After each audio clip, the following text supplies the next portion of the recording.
Hi, Gabriela. Thank you so much for being here today with us. My pleasure. And sharing your time to answer a few questions. So let's start with the first question that we would like to know.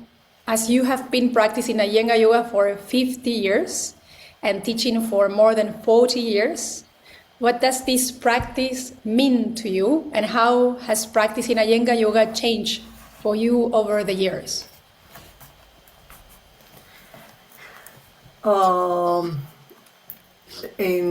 When I started to practice yoga, I was lucky because I started for the first class Iyengar Yoga.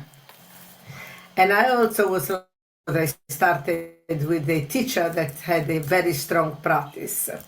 So for me, to do yoga was to learn all the asanas as fast as possible. That was my goal in the beginning, or let's say this was my understanding in the beginning. So honestly, I worked really hard because I read in some books that you had to learn all the asanas in 4 years.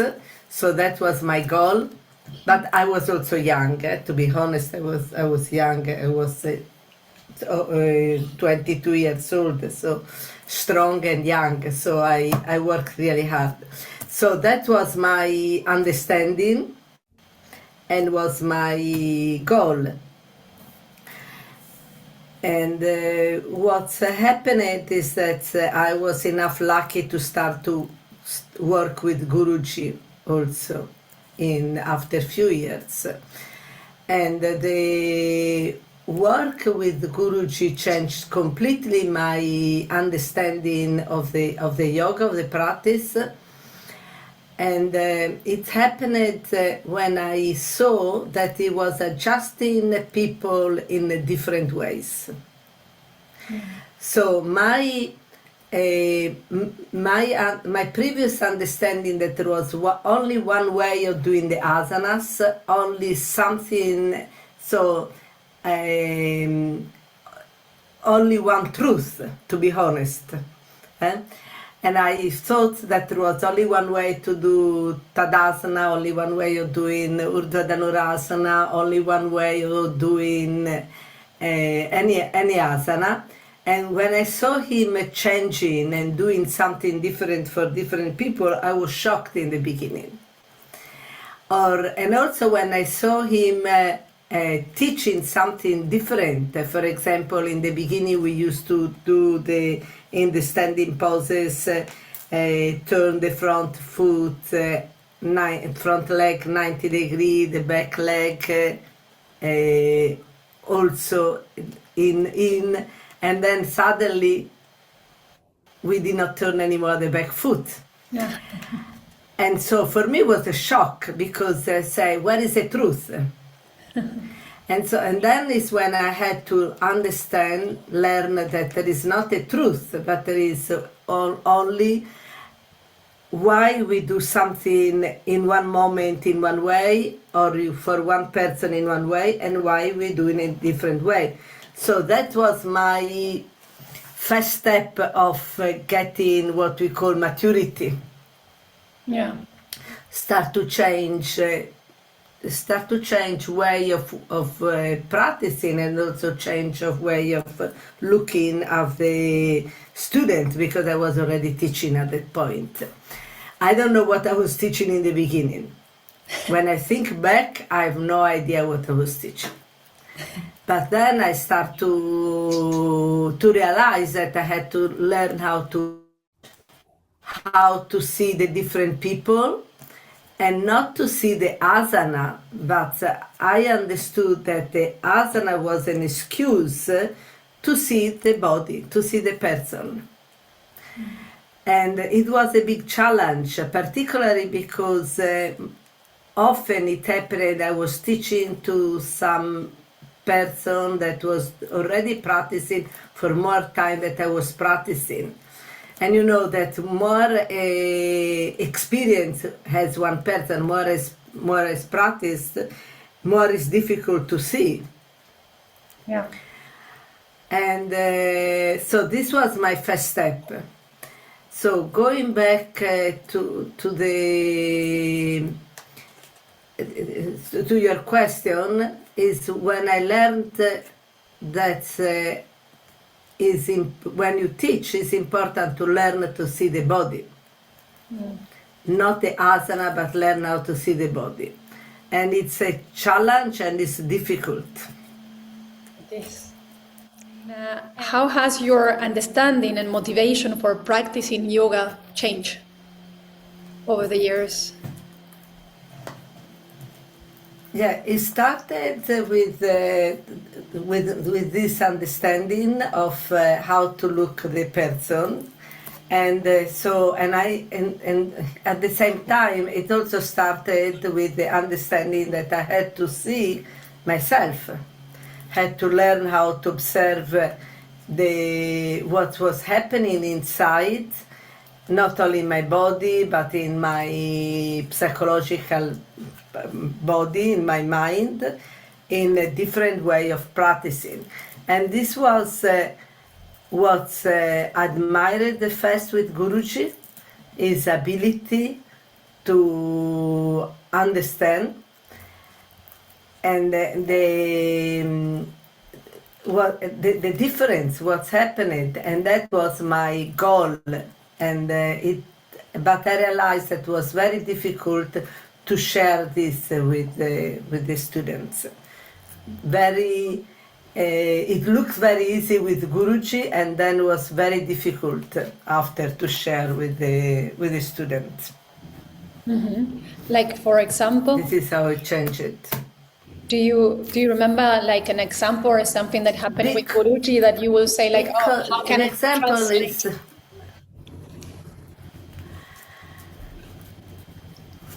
you know, Guruji was very refined with this teaching, always going in very teeny tiny parts of the body. Particularly, he was teaching a lot about the skin, about the skin, the bones, and I realized once I start to work from that point of view and to understand this, was very, very difficult to share with the student. When you start to talk about skin, the beginners get really confused. And but this is also very important as a part of the teaching. I go back a moment to when I started to teach, when I started yoga, I was already working for 1 year at the university, but also I was doing private classes of mathematics. I was teaching mathematics.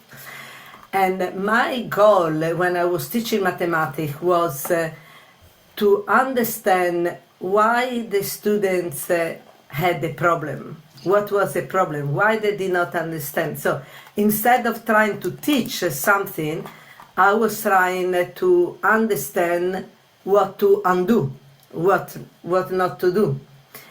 And this helped me also a little bit with the yoga, because then I understood that instead of teaching what to do, I had to realize what mentally, first of all, not only physically, what mentally was the block, what mentally was the problem for the person. And this goes a little bit back to also to Patanjali, when he talks about asana, when he says prayatna shaitilya, that is relax the tension. So relax the tension, it also means undo something. So the first thing, not the first thing, but one of the things to learn is to undo some bad habit, something that you do that prevents you to do something else. And it's also, I I read books about psychology, about neuroscience, and one of the things that is very important is not only to work on the memory, but also to learn how to not to have some memory, to let go of bad memories. And this is also what happens with the yoga. Yeah. Particularly the way that Guruji was teaching us the yoga. Yeah. And Gabriella, talking about Guruji, would you like to share with us your relationship with Guruji and Gitaji, which were your most important teachers, and how has it changed it over the years? Yeah. Okay. When I went, the first time I went to Pune, honestly, I met Guruji first in Europe. But it was like convention, or it was a meeting. He used to come often to Florence because he had some friends there. But anyway, the first time I went to Pune, I had a lot of fear. But not fear that's in the sense of being afraid of the person, but I had a lot of fear of his strength, of his energy, of his ability to see. So I was always trying to hide, to escape, to be there, but not to be seen. And with the Gita also, I had a lot of in the class with Gita was not easy also, because sometimes she would just go out of track because she would get so upset when we were doing something different, when we could not follow her.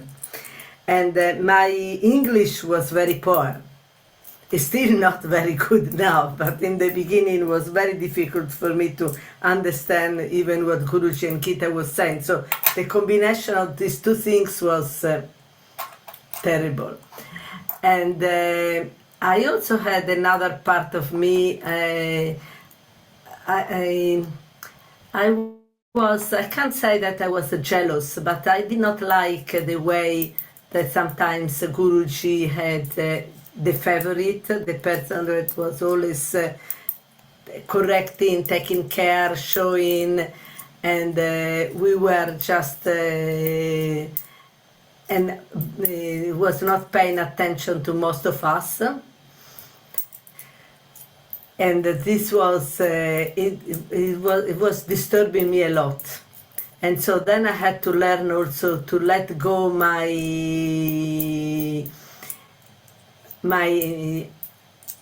I can't say anger, but my delusion from this point of view, because I was idolizing perfect human being. So I had to tell to myself that nobody's perfect. You are a genius. I always consider Guruji a genius. A genius for something, but you're not a perfect person. So then I had to make the choice. I wanted to learn. My duty, my will was to learn. And so I had to let go other things that I did not like on the personality. And part of my problem with the personality is that Guruji was Indian. So he had an Indian mentality, and not only Indian, but Indian of, let's say, of the last century. Mm-hmm. And it was, for me, that I was born in Europe, going to school at university in Europe with completely different mentality, it was difficult to accept the Indian mentality. Also the mentality of the men that are a little bit superior than women, the way how they were treating women, particularly even how Guruji was treating Gita. It was very hard for me to see, to accept. So that was my my work, my personal work. But every time at the same time, I realized that I had a lot of love both for Gita and for Guruji. I was a lot of gratitude for what I was learning, and also a lot of, and with the time, I also understood how much work from them was to try to share with all of us. And now, when I watch a lot Guruji's video and Gita's video. I have a lot of them and I watch a lot. And I can, now that I understand, let's say, I hope I understand a little bit more, and I look at Guruji teaching and I see that we did not understand. I did not understand, but I can also see that the other student had problem understanding. I realize how much frustration he had, or also Gita had, with us. So now I have more and more compassion for their work and gratitude for their work. Yeah, that's nice. See. One of the questions, in a way, you have answered already this question, but maybe if you want, you can go a little bit deeper, because the question was about what does it mean to you to mature in yoga. Sometimes we talk like the difference between a beginner and not a beginner, or a level 1 teacher, a level 2 teacher. So what does it mean to you to mature in yoga?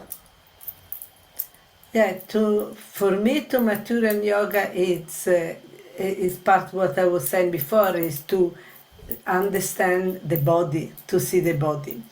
But also to mature is to be able, not in any asana that we do, usually we pay attention to the part that we move. And to mature in yoga, it's to pay attention to the part that has to remain stable, that don't move. And this is one of the biggest challenges to teach, when you teach. And this is how Guruji was great. Guruji was able to show us how we... how can I say? To start again. Guruji was able to see the whole body, to feel the whole body. And this is what he was trying to teach us. And I realized when he was doing, we were not ready to do it. And now, after so many years that I see it on the student and I can understand in my body, I understand how this is important, because the whole yoga is not so much about the asanas, but it's the ability to spread our awareness, what Guruji was calling our intelligent, every part of the body. And when he was telling that even if the big toe was not in the right place, the asana was wrong, it means not that the big toe itself is important, but it's every part of the body is important. And it's a long process, and to shift the awareness from the physical body to the intelligence of the body is a long process, I realize.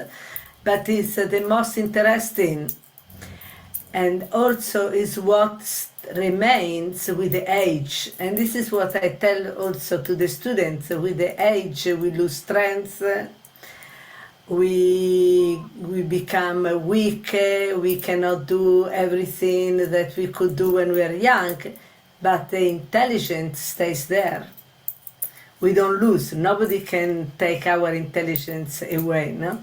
And this is what is the beauty and it's a miracle that the yoga can do. Yeah. And Gabriela, what have you had to unlearn after so many years of practicing and teaching yoga? This is a difficult question. It's also easy in one way, because to learn and to unlearn it's the same coin, no? One part and the other part. We don't learn if you don't unlearn. So we have to unlearn bad habits, yes, and to get new habits. We have to unlearn in beginning I had to unlearn my way of approaching. I had to unlearn not to listen to music when I was doing yoga. I really liked to listen to classical music when I was doing yoga.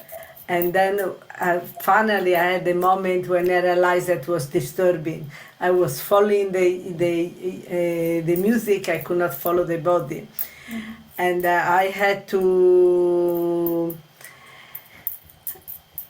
the whole time is both ways. To unlearn a bad habit, to get a new habit, to unlearn.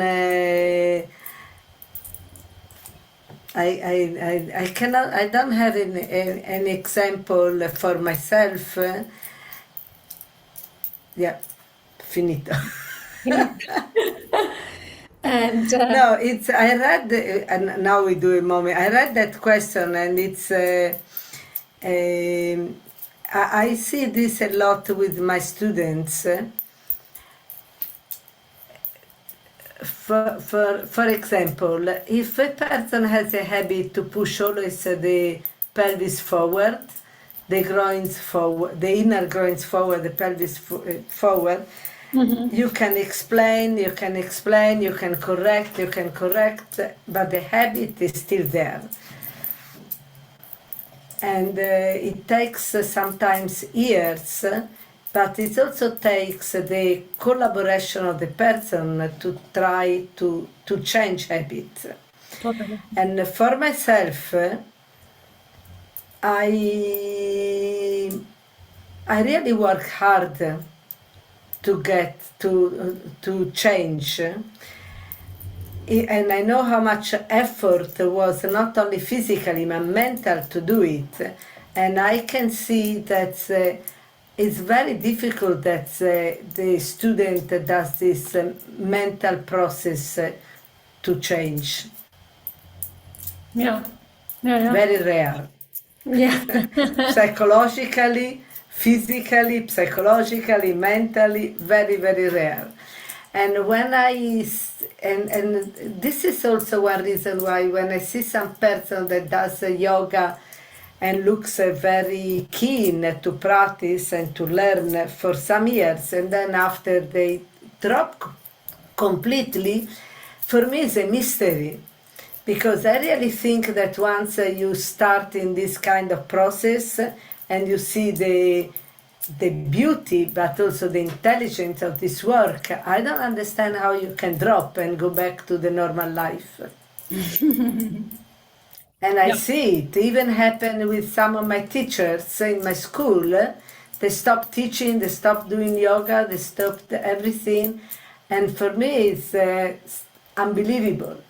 It's something, it's like to go back and work and live in the cave after you've seen the sun. And this is what Platone was saying, no? You see that we are shades, and then you go back and you think that, and you want to go back to live with your illusion.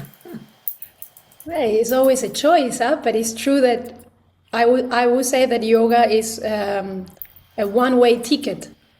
But for some people, I don't know. Sometimes even the practice of yoga is confronting us with our own dark part. Yeah. very Yeah, often. and somebody, and most of people don't want to change. It's hard to change because, as you say, it's very hard to see our dark parts, and it's hard to change. Yeah, Yeah. yeah, It's very hard, but I am very happy that I found the yoga when I was young, and I'm very happy that I stayed in the yoga because I feel that my life is much more rich than just if in comparison how it could be without the yoga. Not even thinking about my health, but just say about mental health.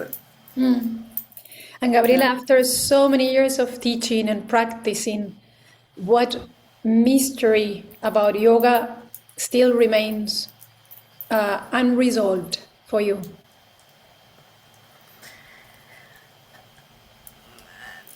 So, for me now, my biggest mystery is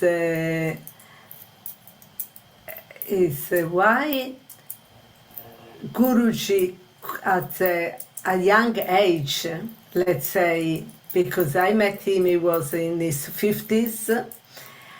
He had so much understanding and so much intelligence, and I have the ability now to follow what he says or what he used to say, but I don't have the ability to do it by myself. Because and this is why I consider Guruji a genius. Genius, yeah. Because Guruji did not need anybody to tell him, look at your foot, look at this, and look at your sternum, and see what happens when you move this foot to the rest of the body. Nobody told him this, and he discovered it by himself year after year. And I'm not able to do it. But I feel enough lucky that I can follow him now. So I can see my change, I can see my maturity, but I am not able to do, I mean, sometimes a little bit, but nothing in comparison. But completely nothing in comparison. And I see that we are all the same, no? And I honestly, I'm realizing now that when I follow a lot of teachers.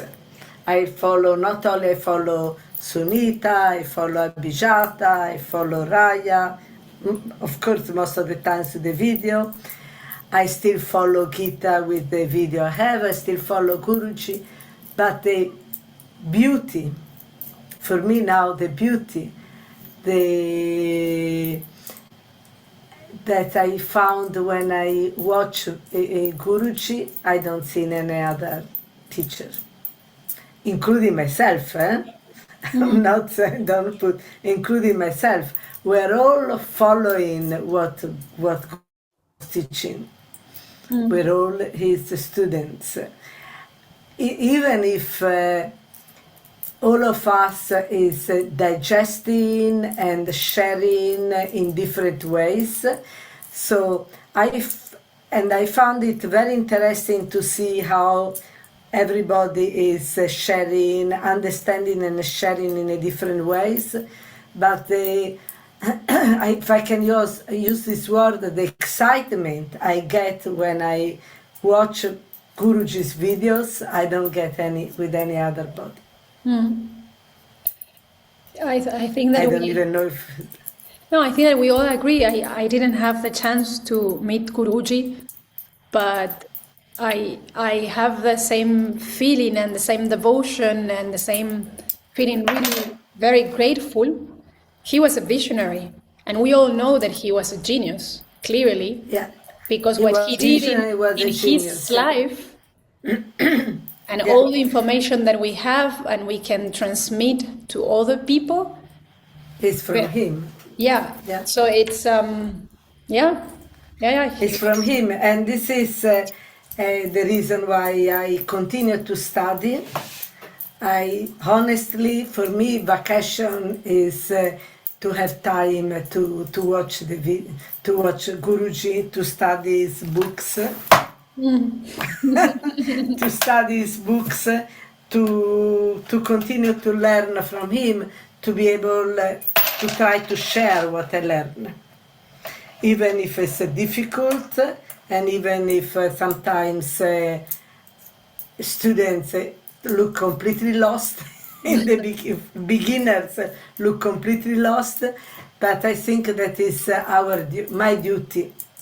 Particularly for me, that I studied with Guruji I started to study with Guruji in the beginning of the 80s. And when I started to study with Guruji, I already knew how to do all the asanas of the book, honestly. Wow. After I lost with the time, with the age, but when I started to study with Guruji, I could do all the asanas from the first one to the last one. At least I tried to practice all of them more or less. And but I had to learn everything from the beginning. And the biggest difference is that when I was, I had to learn how to use my legs and my arms in order to reach the rest of the body. Because the way I was working in a separate way every part of the body, and I didn't understand the link between the different parts of the body. So honestly, I had to start from the beginning. Honestly, every time I went to Pune, I had to start from the beginning. A reset. Every time. Every time I was shocked. I was shocked how stupid I was. And I had to start from the beginning to learn in a different way. And slowly, year after year, I got a little bit of maturity. Yeah. I can't say a full intelligence, but a little bit of maturity. But every time restarting from the beginning. But that's also the beauty of yoga, that we are always constantly learning something new. Is so nice. It doesn't matter how much experience we can have. Gabriella, do you see yourself that you will keep teaching? Are we gonna be lucky enough to receive your teachings, or are you planning at some point to stop teaching? This is a question that a lot of people do to me. Yeah. Okay, so I found a little bit difficult now to travel, particularly to do long trips, like even to go to Pune, where I'm planning to go this December. And so I get a little bit tiring of the long travels. Yeah. But when I teach, particularly when I feel a little bit tired because I'm moving, helping, I always tell myself, are you happy that you are teaching? And I always realize that I have this joy inside of teaching, explaining, helping, sharing what I learned. So I think that as long as I have this feeling inside myself, I will continue to do, and it will be my duty to do. To share what I learned from Guruji and from Gita. And but at the same time, it's my job, it's my duty, that I need to do with the joy. The day I will not do with joy anymore will be, I don't know. It's hard to say, but it's maybe I will change. But going a little bit back to Guruji and to Gita, because I don't know if I was fair with the other teachers. Guruji was a genius, was the one that introduced the system, but also was very difficult to follow. If I didn't have Gita, Sunita and the other teachers to explain to us what Guruji was teaching, I don't know if I could be able to understand. And I think that Gita was the person that make a system of Guruji's teaching. She was the science, you know? She was the person that made the system, even if she lived a lot in the shade of his father. But she was also a genius from that point of view. Yeah. And the passion that she had, because Guruji had a lot of fire, a lot of, let's say, insight, fire, but he did not have at the same time the same passion, the same passion that Gita had. Because I've been in Gita's class and for 1 hour repeating the same thing, as long as we did not get in our body. Hours and hours doing all the same thing, class after the class. And it really helped us to understand Guruji. Yeah. So I'm very grateful to her and grateful to the rest of the Iyengar family for this. Yes, yeah, I think that we all do. So, Gabriela, thank you so much for your time and for sharing all these beautiful experiences and knowledge with us. And we are very happy to host you very soon here in Switzerland. It's going to be super nice in our teacher convention, yeah. I'm very happy I'm coming by train.